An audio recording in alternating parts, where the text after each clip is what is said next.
Hey, welcome to Tuesday Talk with BIM Group. I am Deanna Sizemore, your host for today's talk and every other Tuesday when we meet. We are going to talk about COBRA and the ARPA COBRA subsidies today, and any other questions that may come up. This conversation is always very casual. I usually have a topic that we're talking about, but if you think of something or have questions, feel free to add those to the mix. Be happy to answer those. Diana and I were just chatting about the cool weather that we've been having and how we've had four winters in April. And Diana just said she started their new insurance yesterday, and that was a challenge. Changing insurance companies can be a challenge for sure. So hopefully our team is making it a little easier for you. So we're going to talk about this COBRA subsidy mess that we've been in since mid-April. If you don't know, or you haven't heard, the ARPA, the American Recovery Protection people, I just totally went blank on it's APRA. Some days the acronyms are too much. So it is the American Protection. Why am I going blank all of a sudden? We're gonna start over, Diana. Because I'm completely brain dead. Oh my gosh. Usually I know these acronyms, but today I am struggle busing. American Rescue Plan Act. Oh my gosh. ARPA. I had it right the first time. All right. So, Compliance Director. American Rescue Plan Act. COBRA subsidies. So, with the ARPA, the American Rescue Plan Act, we were given COBRA subsidies. And employers have been working with their third-party administrators, COBRA administrators, to find out who's eligible, who needs to be sent new notices. We have model notices from the DOL. They put them on the EBSA website, but they put them on their own special page. So now we have to go and kind of find them. If you're having trouble finding those model notices, we have linked them on our webpage at bimgroup.us/. If you go to the COVID page, you can scroll down to Tuesday Talk and you'll find it there. You may also find it under the Insights tab, which is our blog post, so that you can take a look at those model notices. The initial notice has not changed, but all the other notices have, and they need to be used for any reason going forward. There is a separate notice/application that goes to people who may be subsidy eligible. So just to recap, a subsidy eligible person or assistance eligible individual, AEI, is an individual who has had an involuntary loss of coverage or a reduction of hours and has lost their health insurance as a result. And they are still in their 18 months of COBRA. They are eligible for 100% COBRA subsidy from April 1 of this year through the end of September 31 of this year, unless their COBRA 18 months ends sooner. What the ARPA did not do is extend the 18-month period and time of which a person has COBRA access. So I'm eligible for COBRA for 18 months. I should have elected it in January. I didn't. I now get a second opportunity to elect COBRA, and I can elect it for only April through September, and I don't have to pay retro premium. And my employer is going to pay 100% of that premium and then take a tax credit on their payroll taxes to reimburse themselves for my paid premium. Now, had my COBRA coverage 18-month window going to end in July, I would only be eligible for that subsidy April, May, June, and July. So, again, that's a quick recap. We're going to talk about some actual questions that we're getting, because we are getting a lot of questions, and rightfully so. It's very complex. It's on the tails of all the other things that we're trying to keep up with. We've received some guidance from the DOL, but not a ton. I am actually working with the National Association of Health Underwriters Compliance Corner Committee, and we have sent a list of questions to the tri-agencies to try to get answers, from very bizarre scenarios to state-mandated mini COBRA questions. So if you're a group that's not subject to COBRA, but you are subject to state continuation, this applies to you as well. Probably the insurance carrier, TPA, is going to be handling the billing for that and the notices, but it does apply. So keep that in mind. So I'm just going to say some questions that we've been asked and give you the answer. Again, open a conversation. If you think of another question or you think of something that's popped up and you want to address it, crazy scenario, feel free to drop that in the chat. I'll be happy to answer that as best as I can. So one of the first questions that we've been receiving is, do we have to offer the subsidy to everybody? You have to offer it to any eligible person, employee, and their covered dependents at the time of their involuntary termination or reduction of hours. It is up to that employee on whether or not they are truthful about if they are an assistance eligible individual. That means they do not have access to another group health plan, spouse, new employer, whatever that may be, and that they are not on Medicare. If they do not answer that question truthfully, there's a $250 penalty that applies to the employee or individual qualified beneficiary, because at this point they're not an employee. What it doesn't apply to is people who did not have an involuntary term or a reduction of hours. So this would be individuals who are a spouse and they're getting divorced, and the spouse is coming off the plan and she's now COBRA eligible.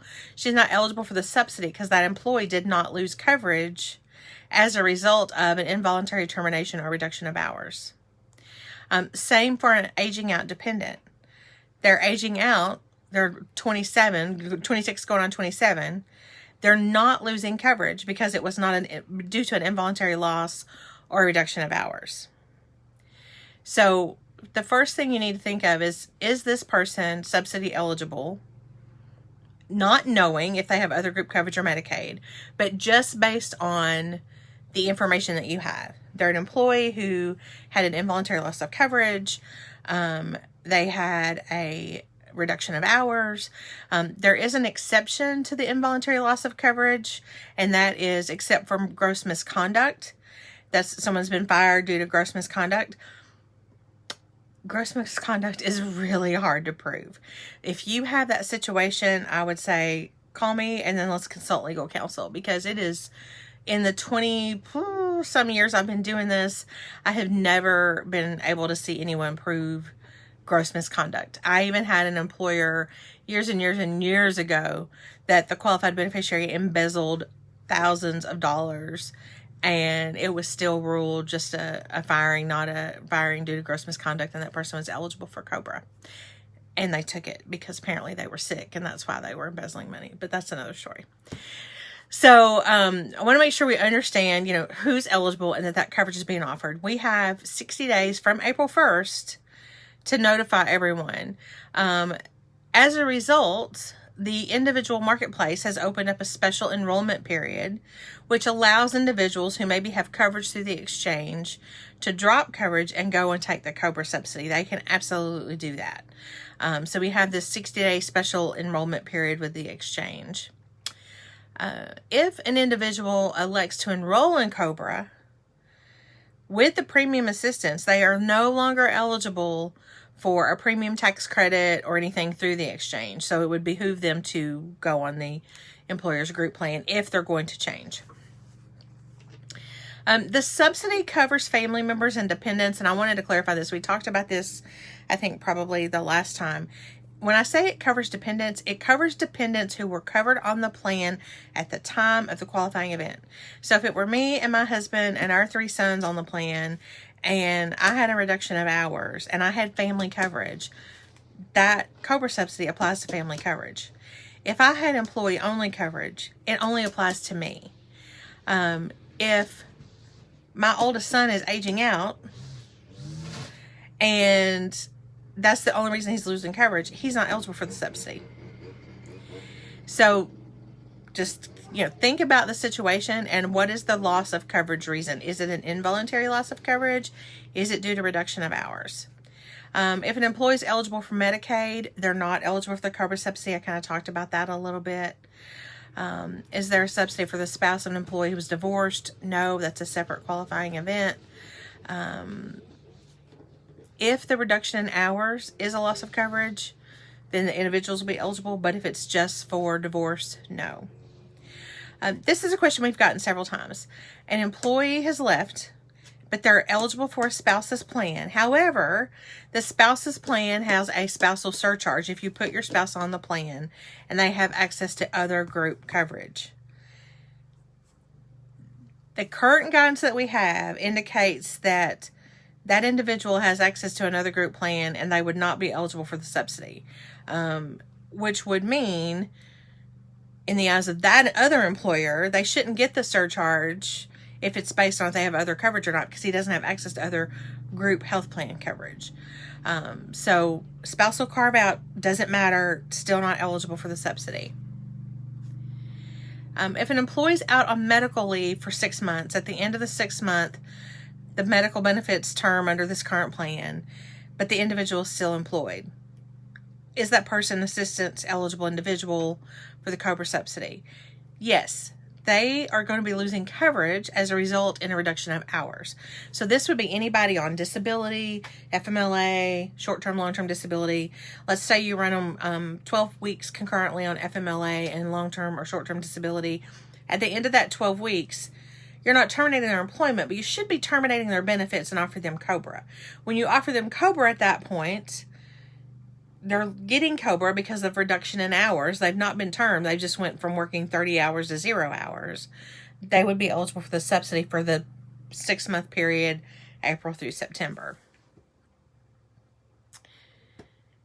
Any questions on that? I want to make sure I'm not missing questions because I don't have any comments coming in. So I'm going to pull up our group on my computer so that I can see if I'm missing comments. All right, next question. An employee was fired for poor performance last year. The employee went to another company. His employment ended there. Who is required to send him a COBRA notice, and who's required to offer the subsidy? Depending on when it was, potentially both employers. Realistically, when an employee leaves your employment and goes somewhere else, you don't necessarily know where they're going to work, if they're even working, if they quit, if they got fired, or what happened. So those are just some things to keep in mind. Yeah, I don't see any more comments. Sorry, I cannot multitask and talk anymore. So it could potentially be both. So just know if you've got an employee that's terminated for whatever that reason may be, involuntary loss of coverage with the exception of gross misconduct or reduction of hours, go ahead and send that COBRA notice. Does a second chance notice or subsidy eligibility notice go to all employees who lost coverage during the involuntary term or reduction, who lost coverage due to an involuntary term or loss of coverage, reduction of hours? Yes. Just send it to everybody. If they are all eligible assistance individuals are required to receive notification of their rights, and then it's up to that AEI who lost coverage to fill out the form and send it back to you. I think that's another misconception, is just because you see them as an AEI and you send them a COBRA notice, if they don't elect and they don't fill out the subsidy eligibility form, you don't have to give them the subsidy. So you need to make sure that you get that information back. Another question that we've been getting is, if someone leaves and the employer gives them a severance package or a bonus to pay for their COBRA for 6 months, and they give them a lump sum. So I'm going to give you $3,000 to pay for your COBRA for the next 6 months. Does that person then are they then eligible for the COBRA subsidy? So we don't know right now. We're hoping to get more information. What we don't know is if the person just took the cash payment and didn't elect COBRA, or maybe they got another job and started employment there. Maybe they left and now they're eligible for COBRA under that employer. We don't know yet. So as I said in the beginning, we have asked a lot of questions to the tri-agencies, DOL, IRS, HHS, about clarification on some of this information. So a former employee is not assistance eligible if he's eligible for another employer's plan. What if that former employee satisfies the eligibility for the other employer and they don't actually enroll in the plan? Are they eligible for the subsidy? No, they're eligible for another plan and they chose not to enroll. That's not your issue. Your issue is, are they eligible for other coverage? Are they on Medicare? This person is eligible for other coverage. They just chose not to enroll. If that person fills out the subsidy form and files it, then they will be penalized $250 if found out. How that's going to work, I don't know either.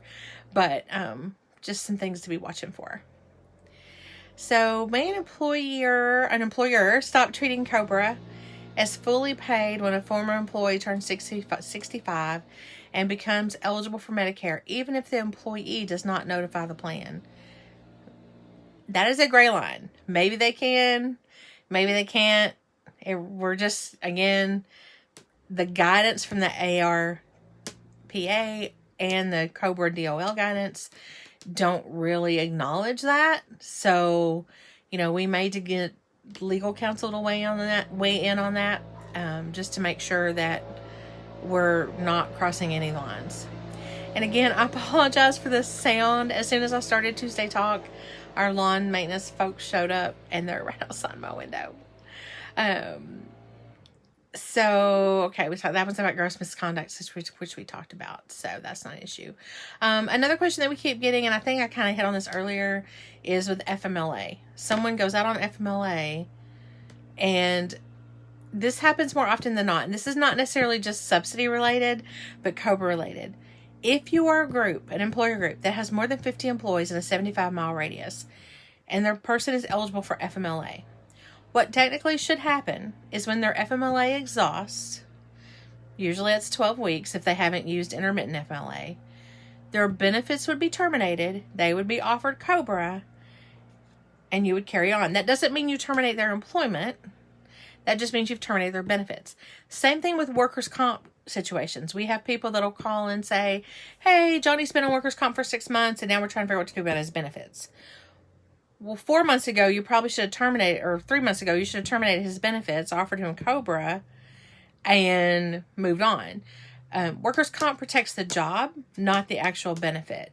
So when you have a situation where someone's not working due to a reduction in hours, if they're not covered by FMLA, then you need to have an internal policy that says we don't have FMLA, however, we follow FMLA guidelines. Somebody's been out for 12 weeks. We're going to terminate their benefits and offer them COBRA, or we're going to do it for 60 days or whatever that may be. If you are subject to FMLA, you need to follow that 12-week guideline. And at the end of 12 weeks, terminate that employee, terminate their benefits, offer them COBRA, keep their employment going. They can elect COBRA and not elect COBRA. They come back to work full time. They can drop COBRA and go back on the group health plan. And depending on when they come back or not is if they've got a waiting period or not. So there's all kinds of ifs, ands, and buts scenarios in that situation. So just keep that in mind when you're dealing with folks on leave. Think about, they went on leave. How long have they been on leave for? We're subject to FMLA. We're at the 12-week mark. We can terminate their benefits and offer them COBRA. If you offer them COBRA right now, they're eligible for the subsidy if they so apply. So, lots of different caveats and things that we have to think about when we're dealing with benefits and when to terminate them and when to offer somebody COBRA. So that's kind of all I have for today. I just wanted to hit some of the high points of the questions that we've been getting, and I will make sure these get posted on our BIM group website along with the copy of today's Tuesday Talk. And I'm going to wait for a few minutes and see if anybody has any questions. And if not, you are free to go. If you do, I will hang around for a few minutes. So I hope everyone has a great week, and this week is Preakness, so be watching for the horses. Although there's sad news about our Derby winner. So,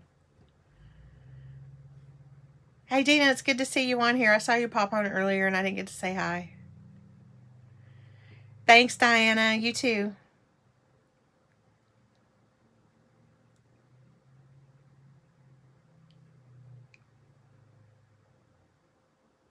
Oh, hey, Skylar. I didn't see you pop in. You're welcome.